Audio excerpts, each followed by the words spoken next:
Hello, everyone, and welcome to STL Tech Talk podcast. My name is JJ Hammond. We have another great show for you. Are you ready for the top tech news stories of the week, applications you should pick and try out on your favorite gadgets, fun and lively commentary? But tonight, our STL Tech Talk team podcast is the main focus of the show. So we'll go ahead and get it kicked off with our brand new contributor to the site, STLTechTalk.com. He is Microsoft's White Knight. Say hello to the incredible Brad Whiteside. Hey, Brad.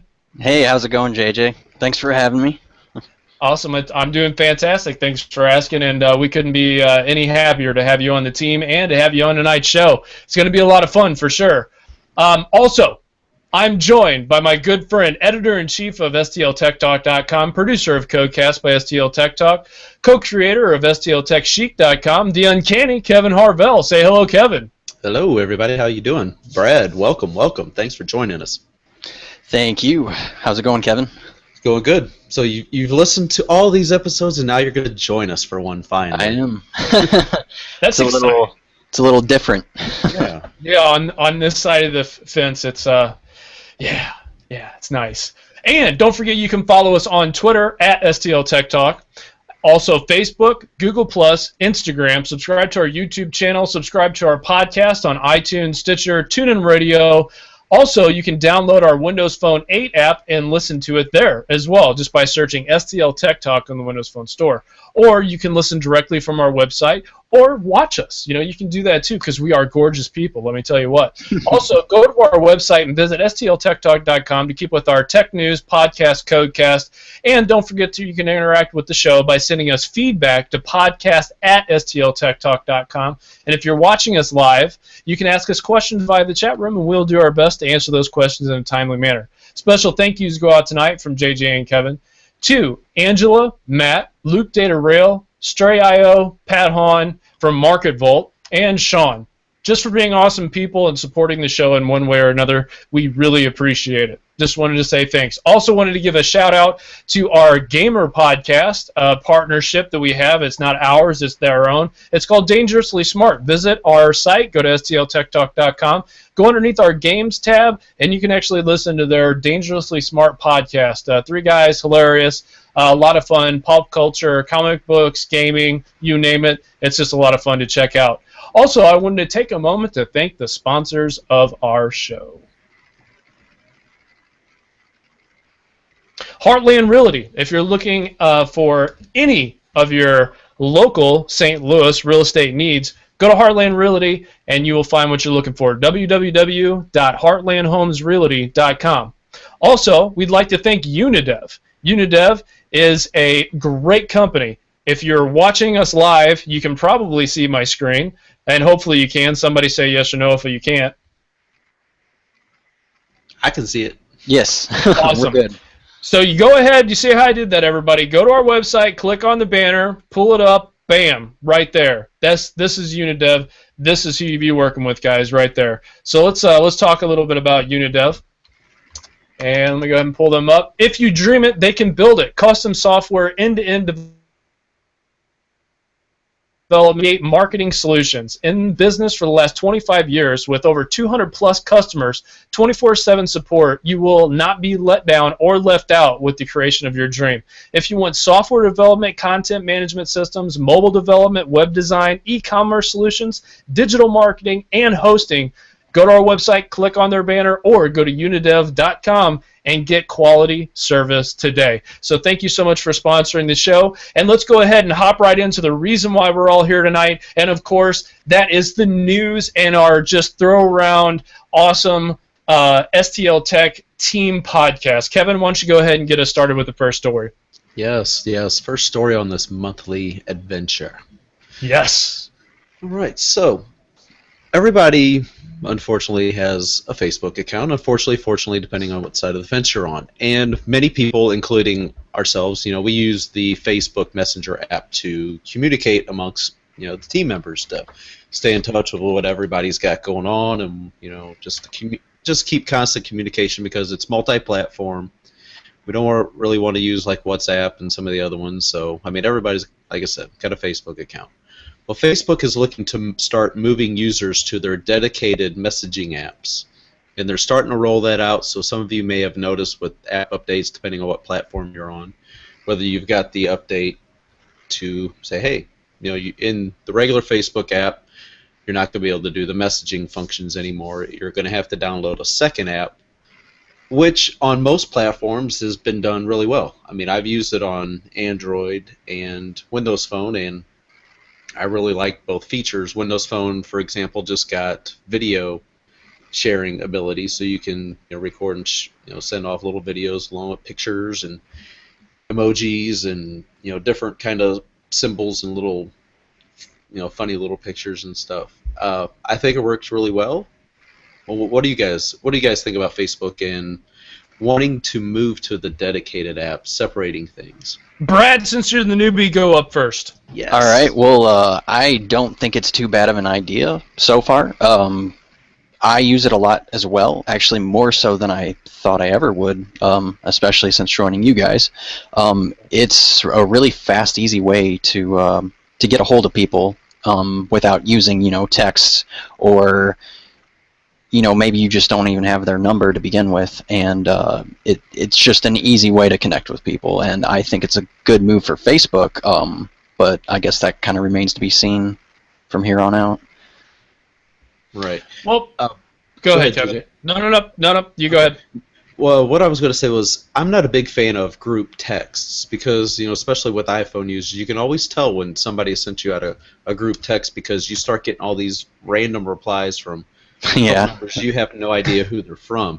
And at least with this Facebook Messenger, you see who it's coming from, and you also know if they saw it or not because it was, seen by so-and-so at this time, and from this location. It's like, okay, well, they're at home, so not surprising that they saw it, or okay, they're somewhere else, so they're possibly very busy. So I think that's kind of nice little features about it.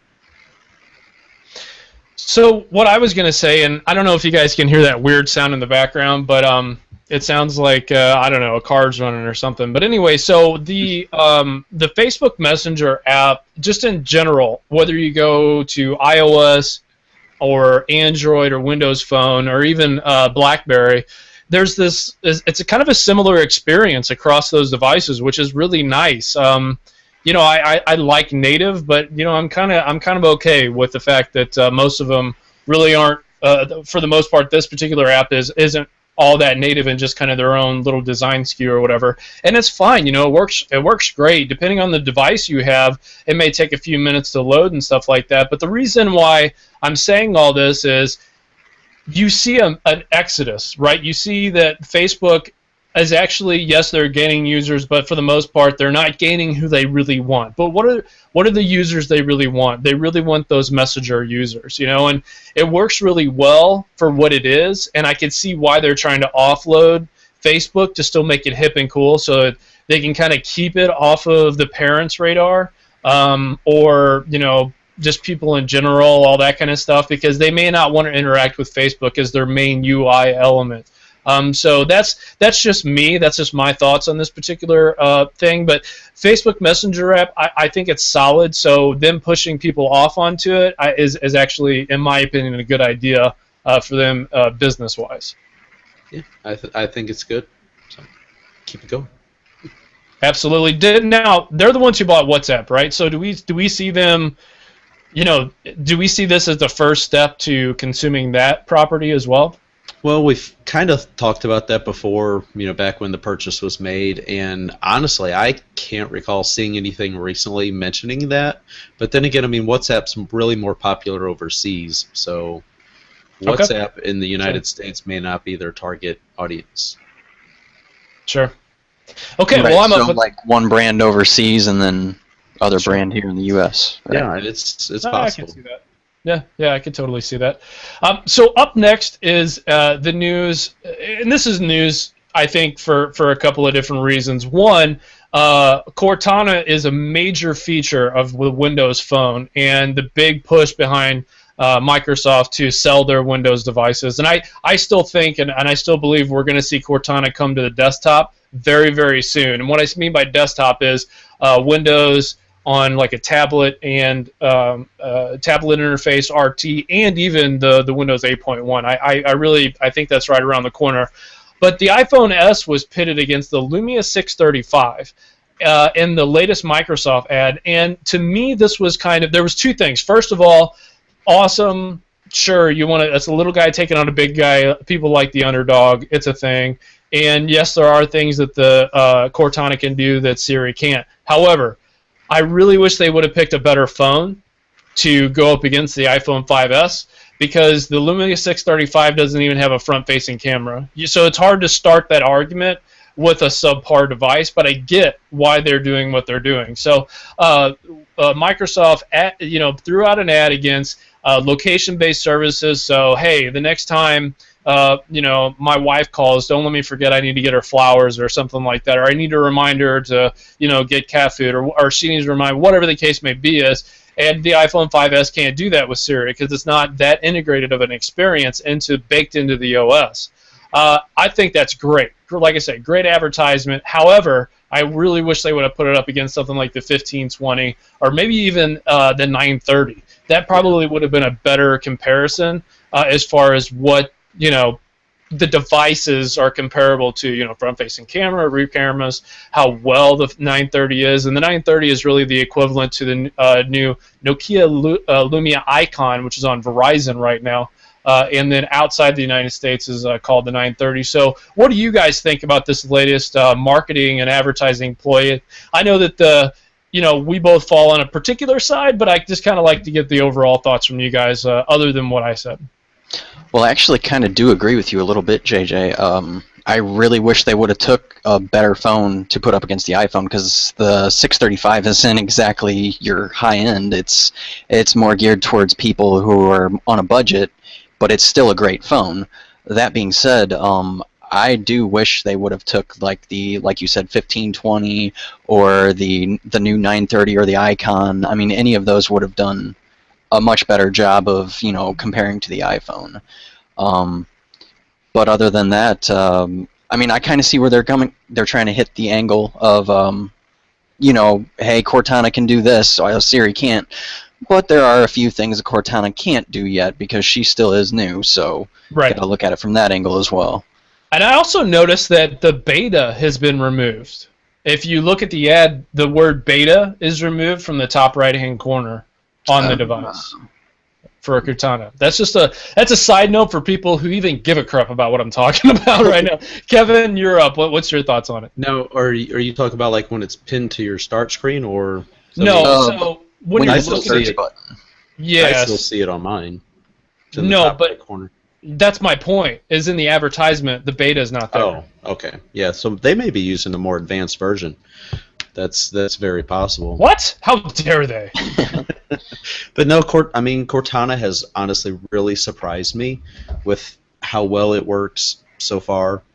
And I mean, Siri is a couple years old, so it's got some experience there. So I like seeing Microsoft keep putting out more slightly humorous ads and stuff like this, because remember back at Build how they were talking about Siri and Cortana, how they were kind of comparing and the differences, and then what was it, Jimmy Fallon or Jimmy Kimmel? It was Jimmy Kimmel. Yeah, so on Jimmy Kimmel they did that really nice little comparison and stuff. So it was nice seeing that before all that. Fallon did the original.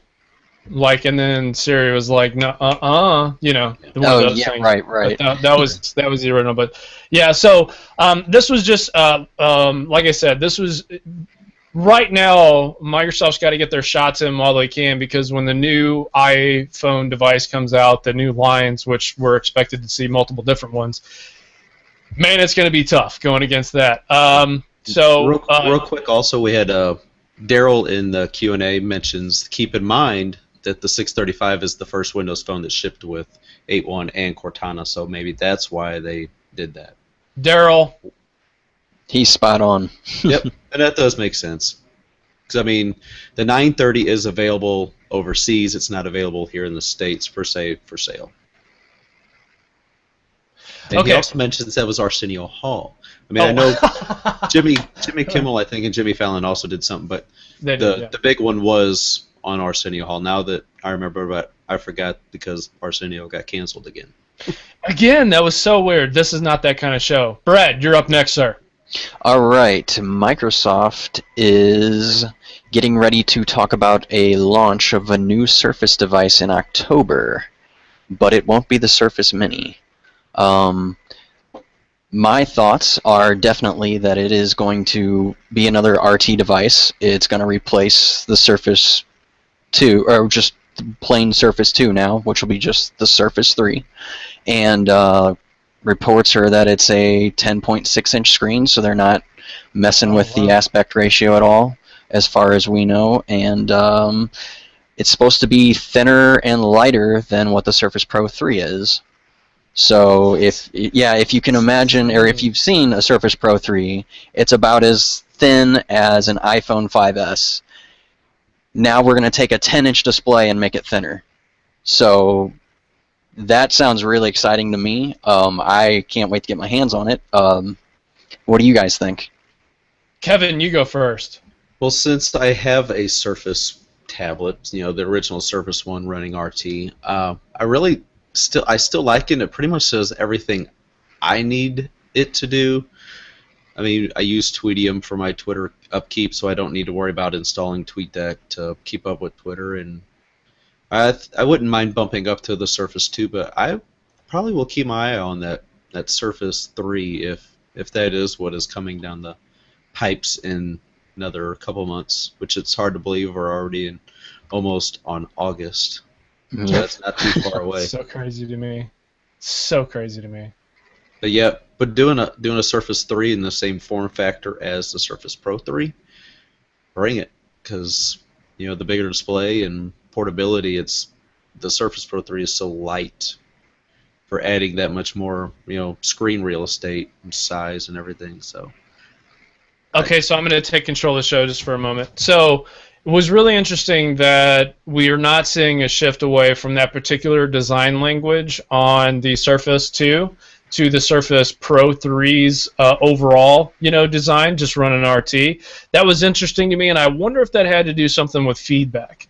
A lot of talk lately, and in fact, talk that we had, we do our weekly staff meeting talk. We were also talking about the fact that the Surface Pro 3 actually overheats, or not overheats, but when you're using it hardcore, it actually has a thermal setting that it'll knock down some of your productivity.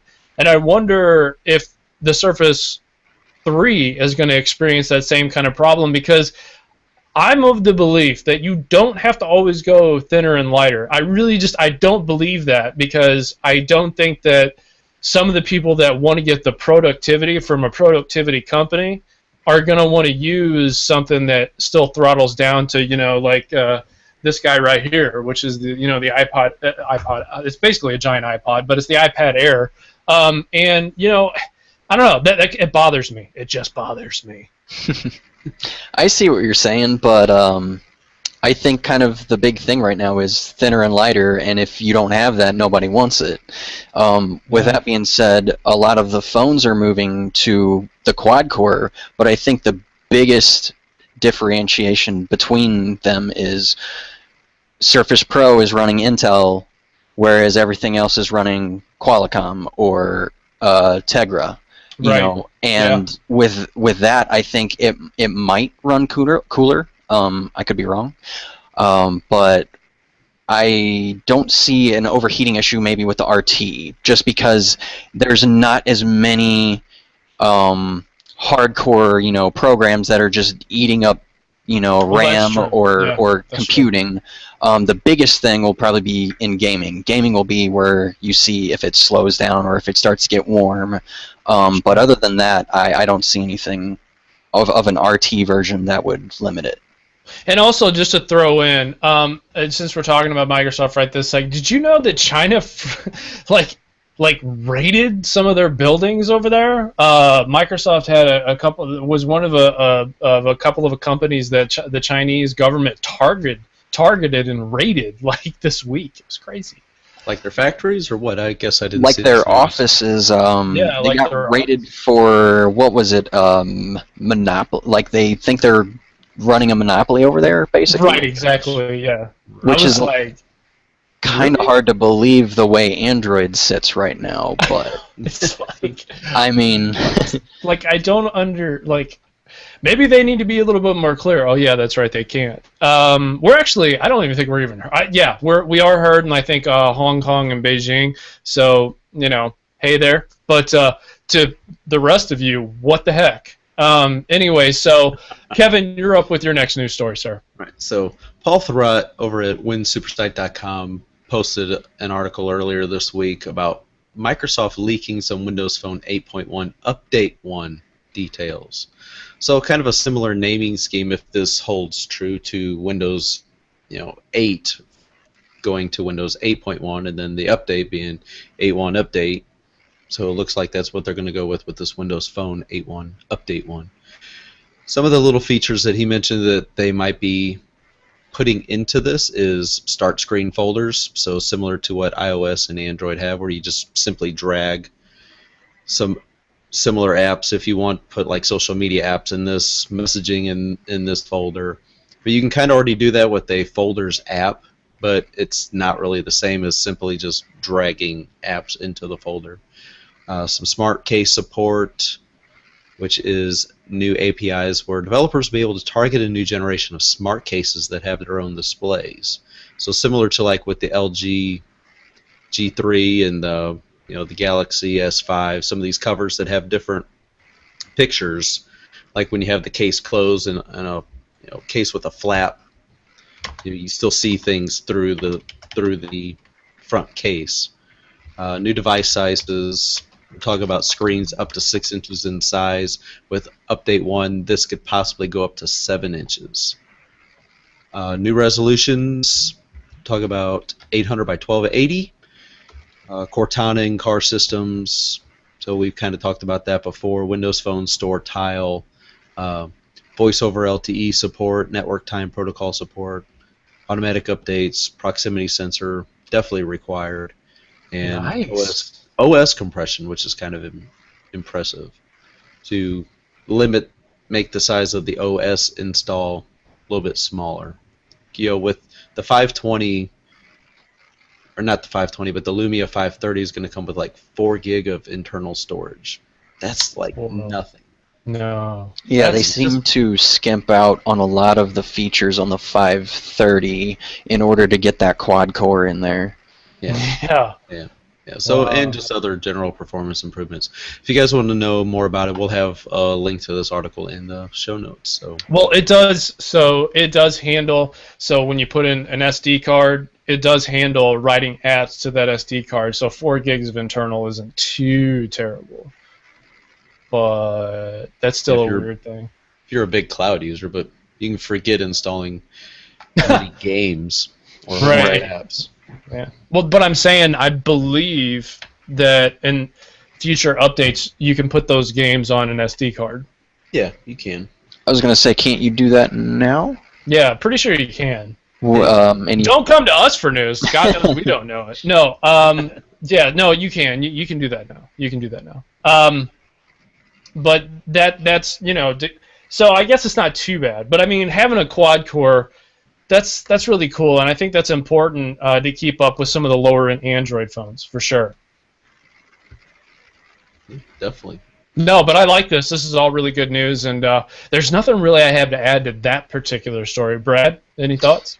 No, just want to reiterate the fact that Microsoft's trying to make leaps and bounds here to maybe for a specific OEM, which I actually have a story on soon that we're going to hear. Awesome. That one of their smart cases, it'll work perfectly with that, and they're making leaps and bounds to try to bring their OEMs back to the table, being as Nokia kind of ran the table last round of devices. And I mean, anybody you talk to, they've got 920s, 1020s, 1520s. I mean, that's what everybody's got. So it'd be nice to kind of bring back the OEMs and be like, hey, you can still develop for us, So Right.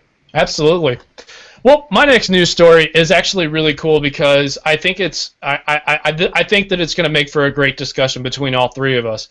Fitbit for Windows Phone 8.1, the official app, is finally here. Now, the reason why this is a big deal is a couple of reasons. One, Windows Phone did not have the official app, and that was a problem. They had the devices in the stores to work with, tablets using a Bluetooth dongle.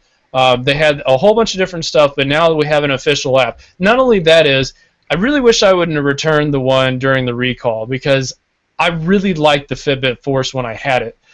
But this it's difficult for me because I'm going to tie in another story. So I've been using my Nexus 5 for the last, I want to say, week, and I've been using this this clunky little thing right here, which is the LG G Watch, and I've really enjoyed the whole experience and the integration. When somebody did it to me and I look down and I'm like, oh, that's so and so, I just swipe you off of there. Wait, I didn't want to get rid of you. No, come back. Oh, there's no way to get it back. But so not a very cool UI experience, but I think overall I get the point, and I understand that this is the very first iteration of what is going to be just a fun, really cool devices and an app user interface going forward. So I wondered to myself, man, what is Windows going to do? Man, they have to stay in this consumer game. And then they come out with this app for Fitbit, and the fact that it's so nice and integrates so well, it makes me kind of concerned now, because if Microsoft is known for just resting back and not going, hey, we're going to dive deep into something, it kind of makes me like, oh no, they're not going to do anything at all, because now they have Fitbit as a partner, and we all know how OEMs are how we all know how Microsoft is with their OEMs. Are they going to maybe hold back on releasing their wearable because they want to sell more Fitbits in their stores? Is there going to be another Fitbit that comes out that's going to be Microsoft approved or whatever? Is that their universal thing? So I have my concerns about this, man, but I don't want to take away from the fact that now we have the official app. Kevin, you are up first with the response. Yeah, looking through some of the screenshots here from the write-up on WP Central, Daniel is actually using a Fitbit Force, so he didn't send his back. I wish I hadn't returned mine. But, it said it caused unknown rashes from unknown reasons, and I'm like, oh, God, that is so much ambiguous terminology that I could just die from this thing. Yeah, so, maybe that's kind of what I need to do, and I need to look into getting a Fitbit, because they range from $60 to $100, and, getting an official app now. It's nice being able to keep up with steps and, just other things like in my fitness. It's super accurate, Kevin. Like that, when I had that Fitbit and I use it comparative to the Android Wear, the LG, dude, this Wear is nothing compared to that Fitbit. Like it did a really good job. Yeah, I might have to look into getting myself one of these, just because I'm trying to get more healthy. Yeah, gotta get rid of that. They gotta get rid of that keg, not a six-pack, that keg. So, Brad, what are your thoughts on this story, sir? It's funny that you mentioned that you're a little worried that Microsoft may not release their watch, and that kind of puts off a little light in my head. It's like, you could be right there, but I think if they hold back, they're going to sorely lose out on a just waterfall of devices that are going to be coming out, wearables specifically, this fall and holiday season, and they are really going to miss out on all of those potential customers, definitely being because that it works on all three devices. Now, if they, like you said, they come out with a Fitbit that is Microsoft approved, and that's the one that works on all three devices, I'm going to say I'm a little disappointed. But something tells me that's not the case. Something tells me, they've got things down the pipeline. Satya Nadella is really doing, a great job of telling them, we're in it to win it, and, we're here to stay. And I feel like we have a lot of things to look forward to, September, October. So... Well, to me, the wearable is going to be the test, because whether we think that wearables are the future or whatever, and no matter how much I really do like this G Watch a lot.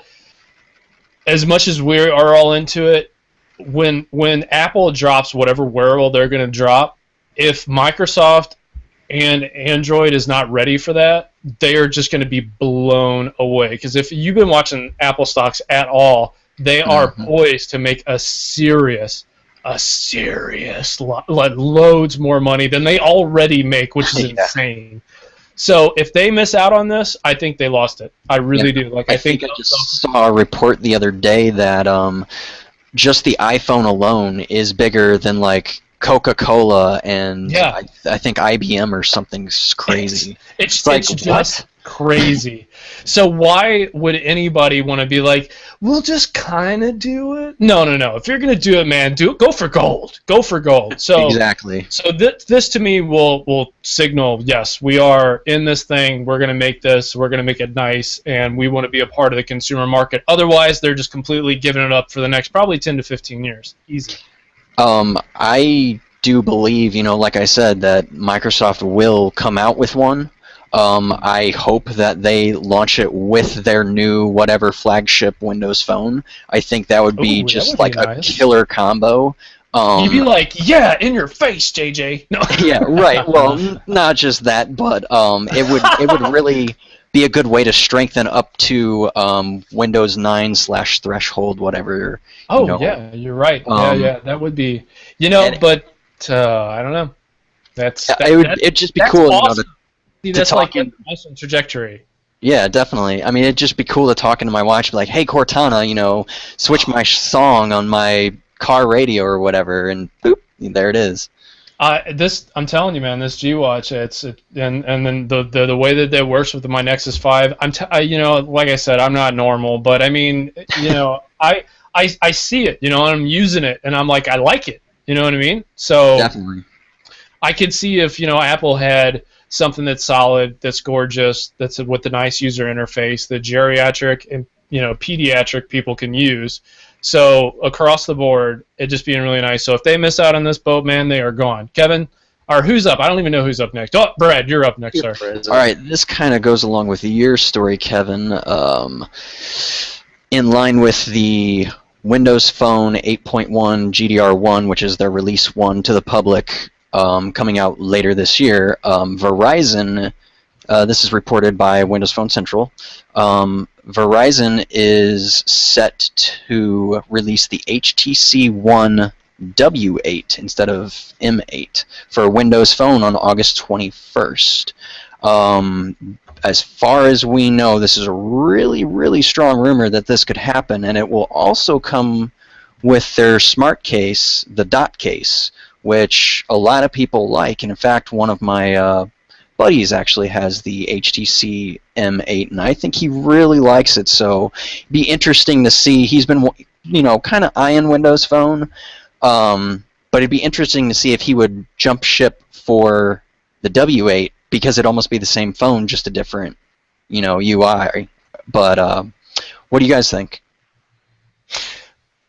Kevin, you go first, because I think you had hands-on. Yeah, you had hands-on with the new M8, so you say the M8 is a nice phone. Again, it's that camera is kind of its weakest link, and I mean, I just love the dual stereo, the speakers, the boom sound. It's like so loud. I love it. If they could somehow pair that with a Lumia camera, with the Carl Zeiss lenses and all that technology, that would be an ultimate. I mean, just looking at the phone, like in general, it looks like a really neat phone. Oh, it is. It is. It's pretty comfortable. It's got that nice rounded back. It's a great device to use. It's got really solid battery life. So I'm curious to see this. I mean, it's kind of disappointing. It's just Verizon currently. Yeah. It is a little disappointing. It's carrier stuff, man. It's killer. Yeah, it really is. I really wish that a lot of these OEMs would cut that out, because I mean, it just kind of ruins the phone. I mean, you have to go to this carrier to get a certain phone. Well, my carrier, works in my area, and I can't use that carrier, or whatever the case may be. More expensive.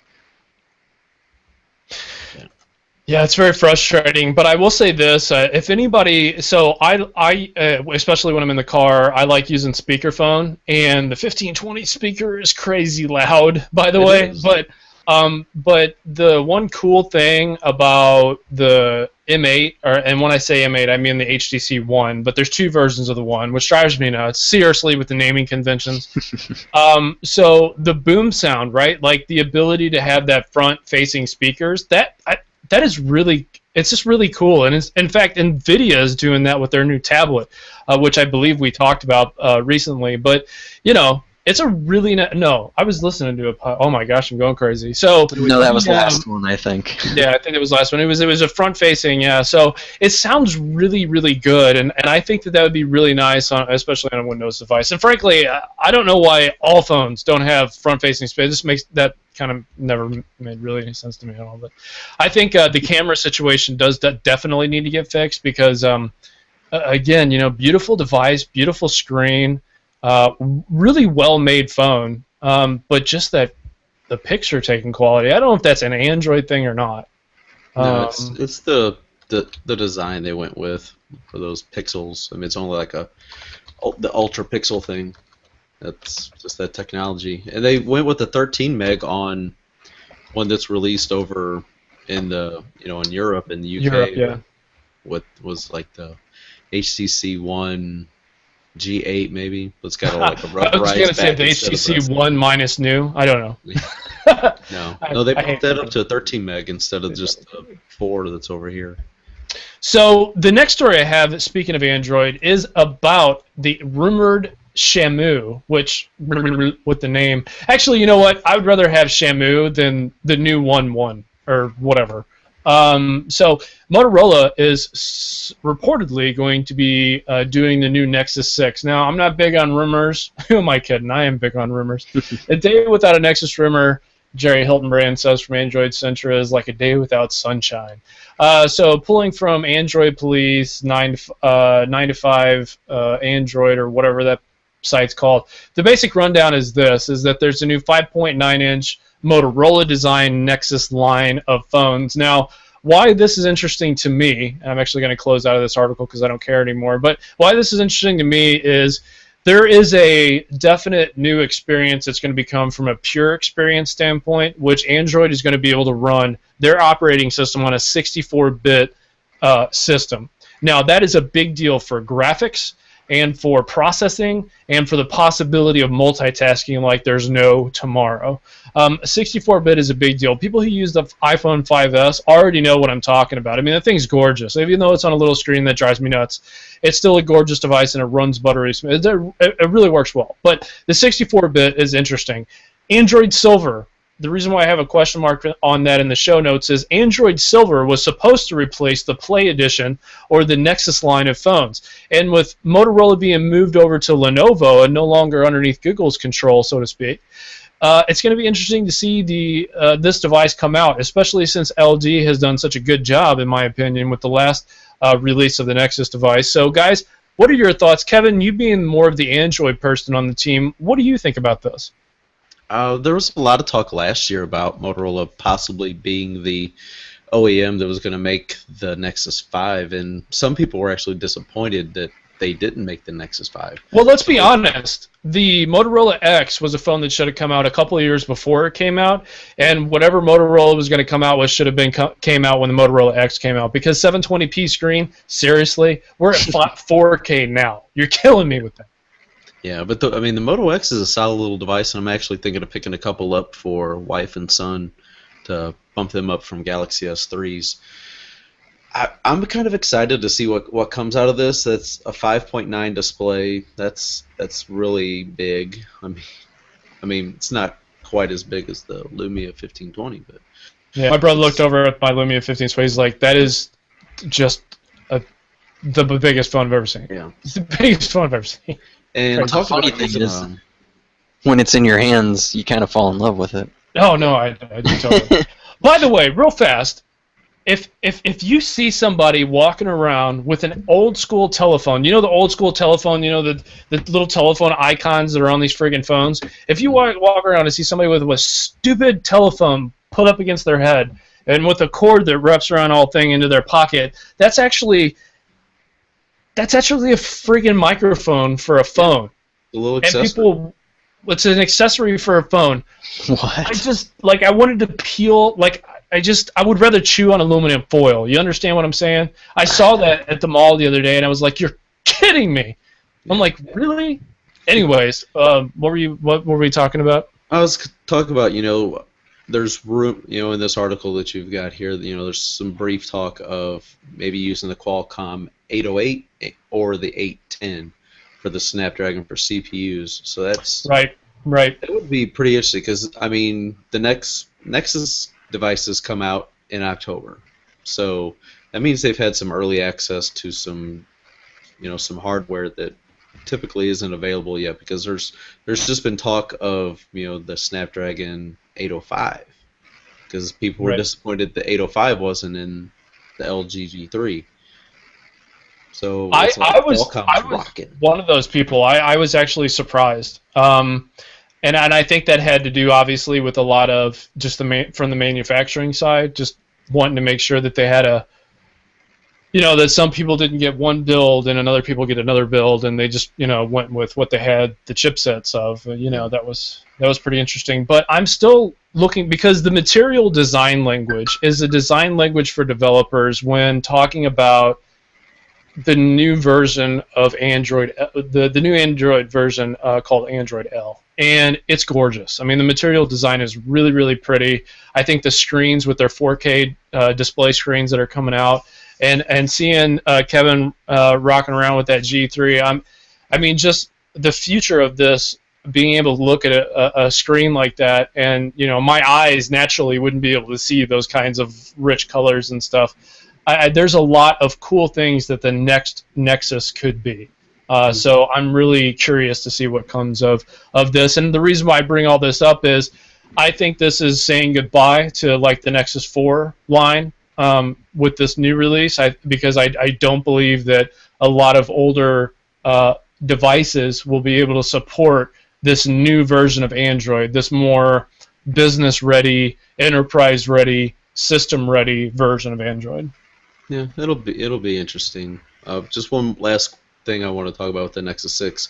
If they do run all this new, somewhat cutting-edge technology in this Nexus 6, it's going to be tough to keep that price down, like what they've been able to do with the Nexus 4 and the Nexus 5, where this, for $300 you get an unlocked device with 16 gig of storage and take it to whatever carrier you want other than Verizon. It'll also be interesting to see, how the battery holds up on all this cutting-edge stuff, because 4K puts out, as far as I know, a lot of power to, to be able to produce that. So, but the 31, what was it, 33 or 31 amp battery was in the G3? I think it was 3,000. 3,000. Okay. But if anybody has battery technology down pat, it's Motorola.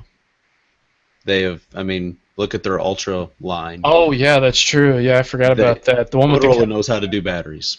So that's pretty bad. I can't believe I already forgot about that line. They were really, really Ultra line, man. Yeah, they were pretty head over heels about that when it came out. Brett, let's talk a little bit about Apple. Alright, so I actually just stumbled across this last night before going to bed, and it kind of caught my attention specifically.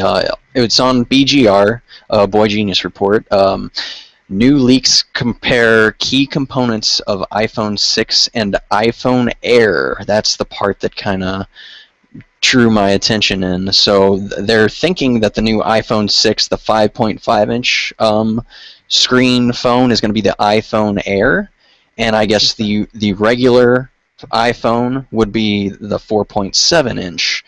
I don't know. What do you guys think? They have a few pictures of the bigger components and the littler components, and I couldn't tell you where they go on the phone. But you can obviously see that one is bigger than the other. But what do you guys think of them? Naming it iPhone Air and kind of going along the iPad route.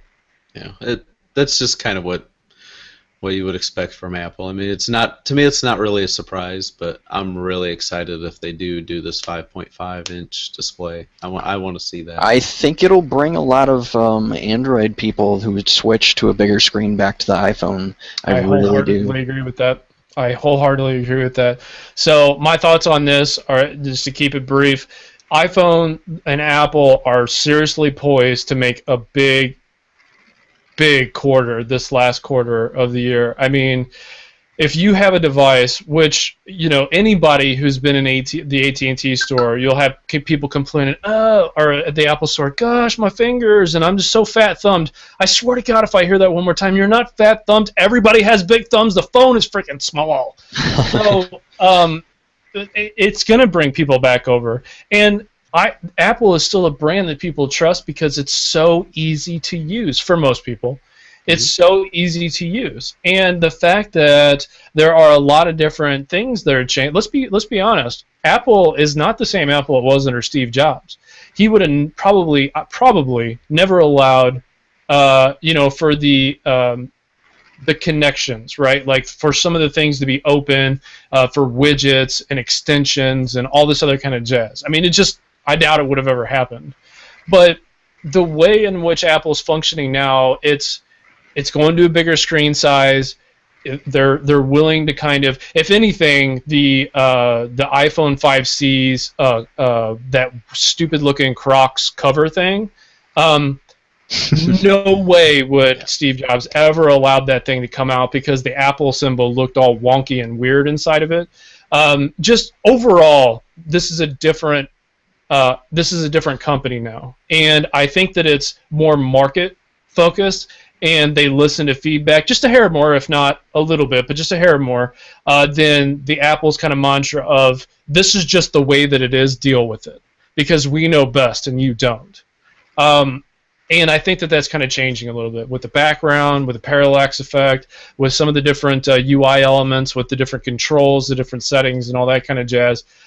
I think they're just really poised to make a lot of money this next quarter. I think these two sizes of devices, naming conventions work for me. The Air line is that kind of more pro, more, well, obviously it's called Air for a reason because it's lighter than Air. I've got one right here, and it's like, it's so friggin' thin, it's crazy. And so yes, I absolutely think that that these rumors are probably true. The naming conventions and the different sizes, definitely. It's going to be interesting, though, to see if they put the fingerprint reader in both, in each device, because we know that 5S has it. We know that possibly the bigger device will have it, but I wonder about that middle ground device, if that'll have it or not. Do you think we'll see a 5 or a 6C return, like that middle phone again? I really doubt it because you just don't see a lot of them out in the wild, and those that you do see will probably go away because, and let me mention this, now with the carriers telling people, yeah, you don't ever have to really own your phone, you can just lease it and then upgrade every 6 months or whatever with these different plans, people are going to be trading the 5Cs in for this different device because those 6 months will be up. Yeah, so no, to answer the question, no. No, I don't think we'll see a C again. No, I don't either. Like you said, you don't really see a whole lot out there. I mean, I know a few people that have them, but they're pretty much just a repackaged iPhone 5. Right. Yes. All right. Well, that covers our news segment of the show. Thank you all for contributing. Thank you again, Dave. You are an awesome guy, and we can't thank you enough for listening to the show and spreading the good word. Go on and prosper. Continue spreading the good word. I do have one other story that I wanted to talk about that actually caught my eye, which is really interesting.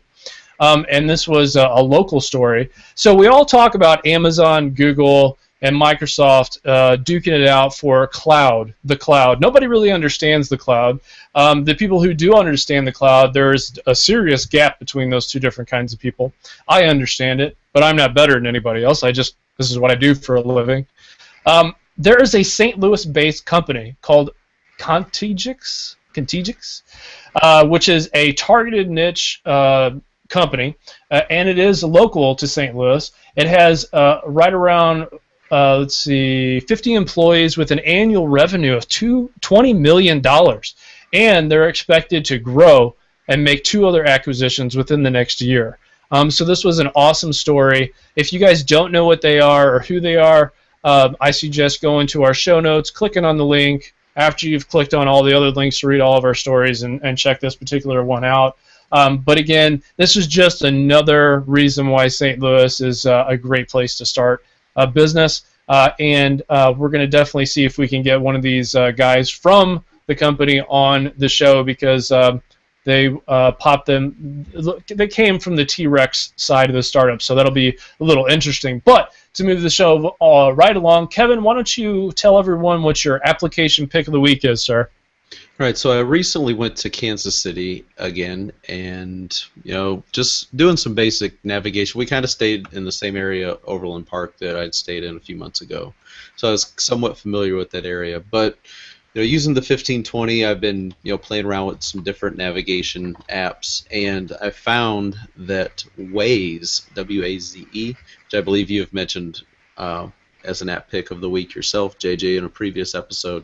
I've really determined that I am just solely going to start using Waze, especially when I'm on my 1520, just because it seems to be a little bit more accurate, and the fact that it gives good turn-by-turn directions, especially when you're just driving, in 500 feet, make a right, and then whenever you get up to the intersection, make a right.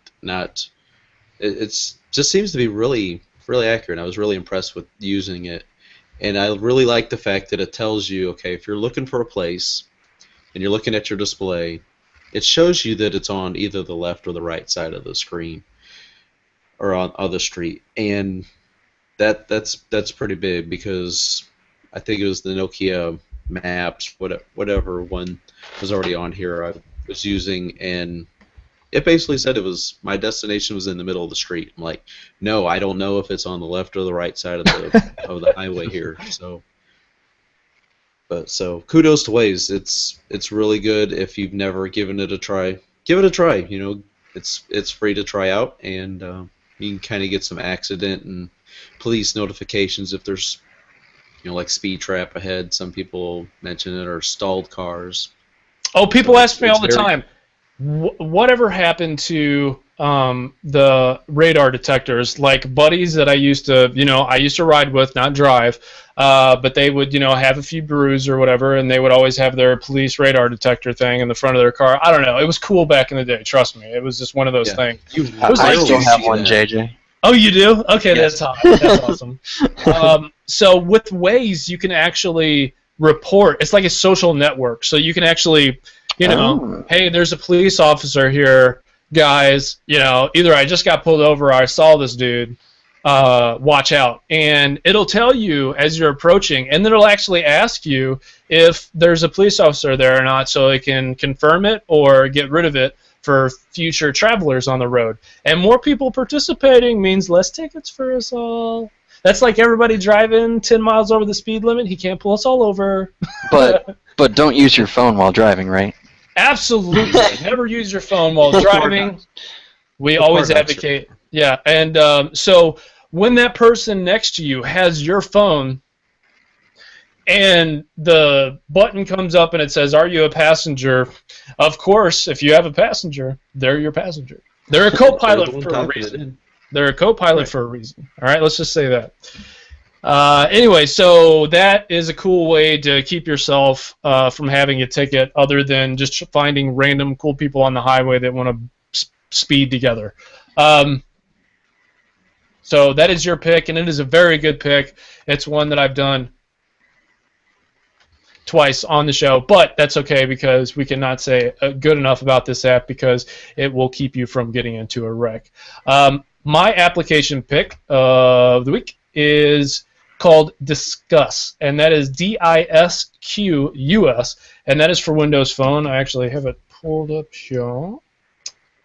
Where are you at? So this is an app that allows you to have conversations with other people about a particular topic.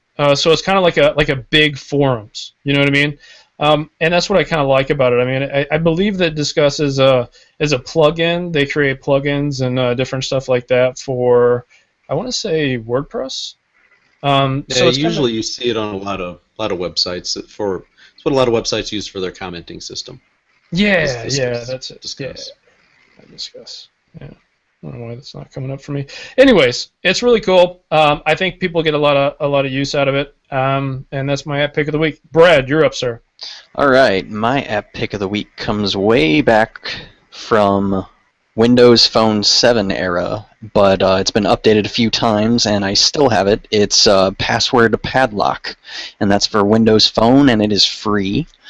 It's a good place to store, not only store your passwords to the multitude of, websites or just anything you need to, store anything securely to. You can also upload it to your SkyDrive, so if you lose your phone or get a new one, you just install the app and you bring it all back from the cloud back to your phone. Nice. So it's really cool. I still have it, and I still use it a lot and enjoy it quite a bit. So Nice. if you have Last time you Windows saw Phone, check it out. Does it still get updated regularly, or? Yes. Bug fixes mostly. There hasn't been. I think they redid the logo just recently, not too long ago, but there hasn't been too much go on lately.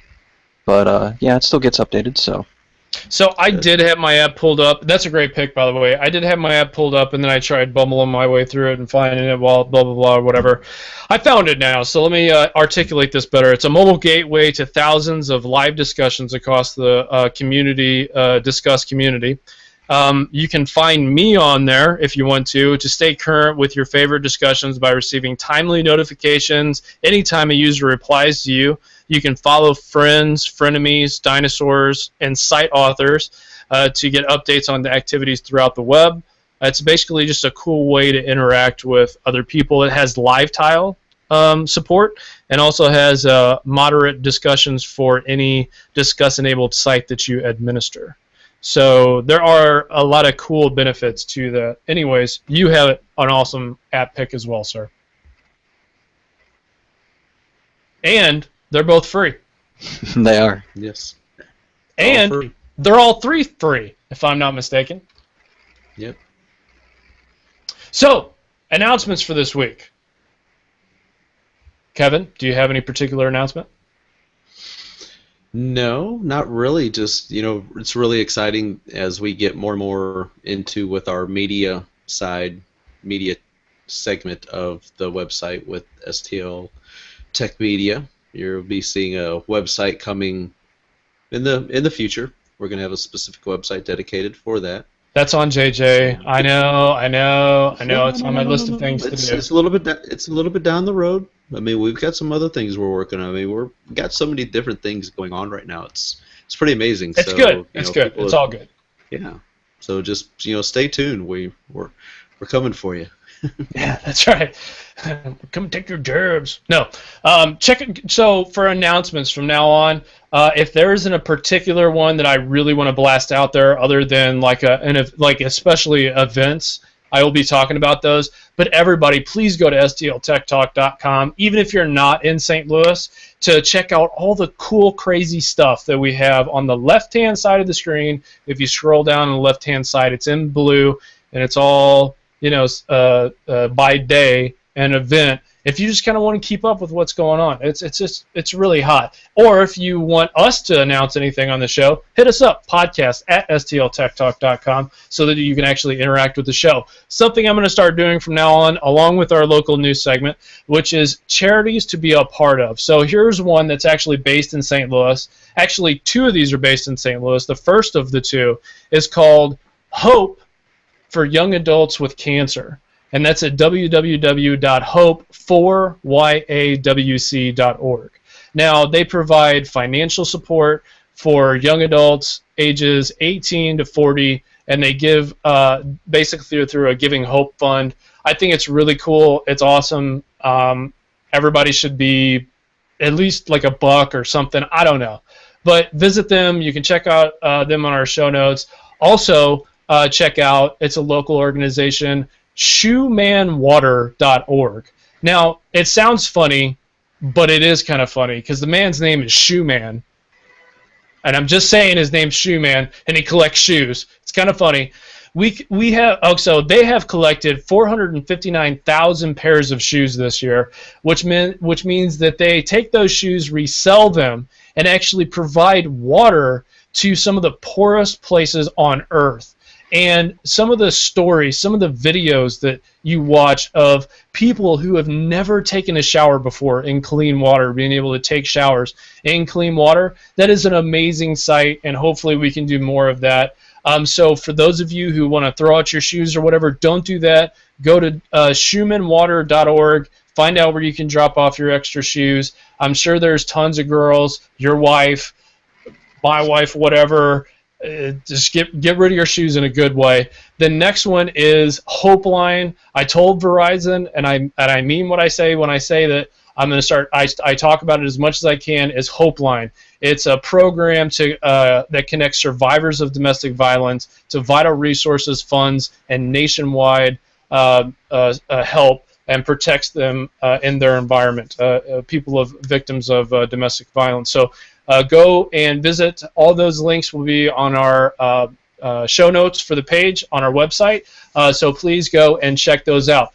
Guys, it was a wonderful episode. Thank you both so much for being here. Brad, I hope that you had a lot of fun.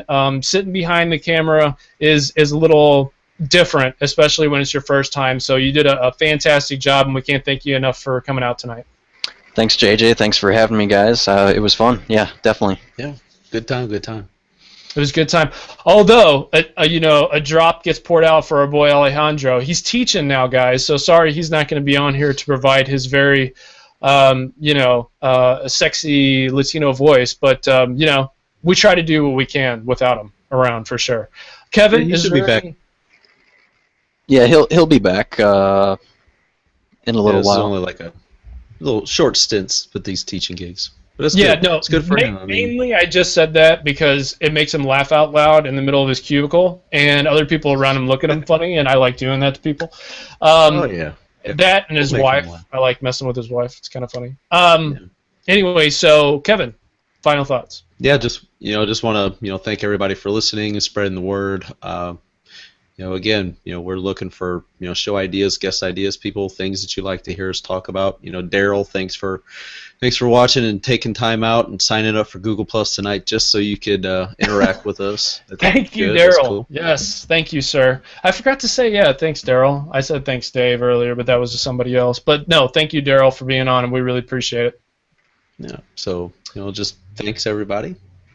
Keep listening and downloading and spreading the word. And thank you to our sponsors. Again, we actually have a couple more coming in the next couple of weeks, so stay tuned for that. Also, guys, stay tuned for Codecast. Tomorrow night is Codecast. And I believe we have a woman coming on, and that's going to be a first. So, yes, local St. Louis and Jessica Kerr. Jessica Kerr. Oh, that's right. Yes. Yeah. Good guest. Anyways, so from the entire STL Tech Talk crew, we love and thank you for your support of the show. Have a wonderful evening, great day, whatever the case may be is when you hear this. That's it. We're out.